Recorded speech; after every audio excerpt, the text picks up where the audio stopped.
in 1630, where he says, "We are going to be a city upon a hill." And we acknowledge that the Puritan movement began from about 1560 to 1660 in England. In trying to get me to change the church, I will harry you out of the land. The Puritan migration brought not only people, but concepts, ideas, and the harrying out of the land is what really happens to William Bradford.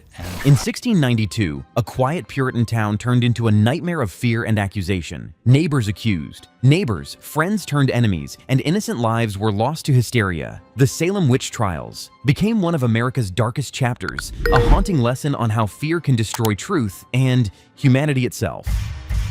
The birth of fear. Life in Puritan New England. In the late 1600s, Puritan New England was a strict, deeply religious society that valued obedience, purity, and devotion. Life was harsh, filled with fear of sin and punishment. People believed the devil was real and could tempt anyone into evil. Illness, crop failure, or misfortune were often seen as signs of God's anger. With strong pressure to follow church rules, anyone different or rebellious stood out. This constant fear of wrongdoing created an environment ready for suspicion and judgment. In Salem, village, small tensions, land disputes, jealousy, and personal grudges grew under this strict culture. When strange events began, people were quick to see dark forces at work. Faith that once united the community soon became the same force that divided it. The spark. Strange illnesses and accusations begin. The chain of chaos started when young girls in Salem Village began to behave strangely, screaming, trembling, and claiming to see invisible spirits. Doctors could not explain their symptoms and blamed the supernatural. Fear quickly spread, and the girls accused local women of witchcraft. The first to be blamed were outsiders, women who were poor, widowed, or disliked by others. As more accusations followed, people saw this as proof that evil had entered their community. Religious. Leaders encouraged confessions and prayer, believing they were fighting a spiritual war. What began as strange illnesses soon grew into a full crisis of belief and paranoia. The line between truth and lies faded, and Salem became a place where a single accusation could destroy a person's life forever. The spread of hysteria. How panic took over Salem. Once the first arrests were made, panic spread like wildfire through Salem and nearby towns. Everyone feared being accused next. People began turning on each other, using false claims to settle personal grudges. Children, servants, and respected citizens all joined in, spreading wild stories of witches flying or cursing others. Ministers warned that the devil was gaining power, fueling more fear. Courts relied on spectral evidence, meaning a person's spirit or dream could be used as proof of guilt. This allowed imagination and revenge to take control of justice. Families were torn apart as people confessed to crimes they never committed, hoping to save their lives. The hysteria became unstoppable, a storm of fear that no logic or truth could calm.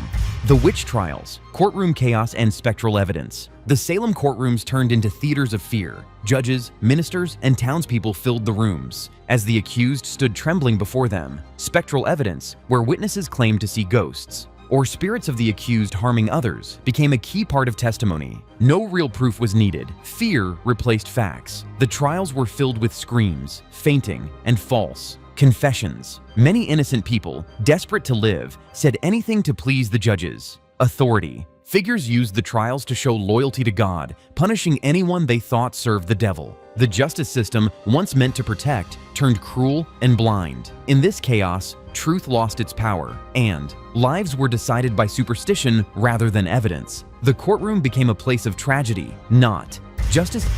Innocence lost, executions and public hangings. As the trials continued, 19 people were executed, and one man was crushed to death for refusing to confess. The hangings were public, meant to warn others, but instead they revealed the cruelty of hysteria. Families were left broken, children orphaned, and property seized by the authorities. Even those who confessed to witchcraft were never truly safe. Fear ruled over compassion, and the executions became a grim routine. Ministers prayed over the condemned as they died, believing they were purifying the community. But with each death, doubts began to grow. People started asking whether the real evil was not in witchcraft, but in the blind belief and hatred that drove their neighbors to kill the innocent. Salem's sense of righteousness had turned into bloodshed. Dissenting voices, those who questioned the madness. While most were trapped by fear, a few brave voices spoke against the trials. People like Rebecca, Nurse's family, and former minister Increase Mather began to question the use of spectral evidence and the fairness of the court. Some judges also felt uneasy, realizing that too many innocent lives were being destroyed. However, speaking out was dangerous. It could lead to accusations of witchcraft. These dissenters urged reason and true justice, arguing that the devil could use deception to make the innocent appear guilty. Their courage slowly opened people's eyes to the madness consuming Salem. Though small at first, these voices of doubt became powerful enough to challenge the hysteria. They showed that truth and courage could still survive even in an age of fear.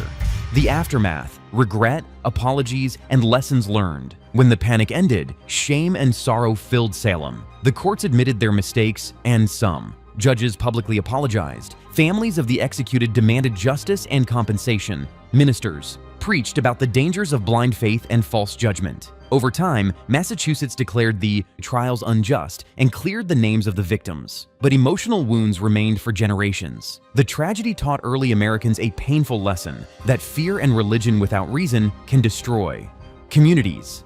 It also marked a turning point, leading to a greater demand for fair trials and stronger evidence in future cases. The Salem Witch Trials became a symbol of collective guilt, reminding society how easily good intentions can turn into terrible cruelty when truth is silenced. The Salem Witch Trials remind us that fear and ignorance can be more dangerous than any spell. History may have moved on, but its warning remains clear. When reason falls silent, justice disappears. Let's never forget the cost of letting fear decide who is guilty.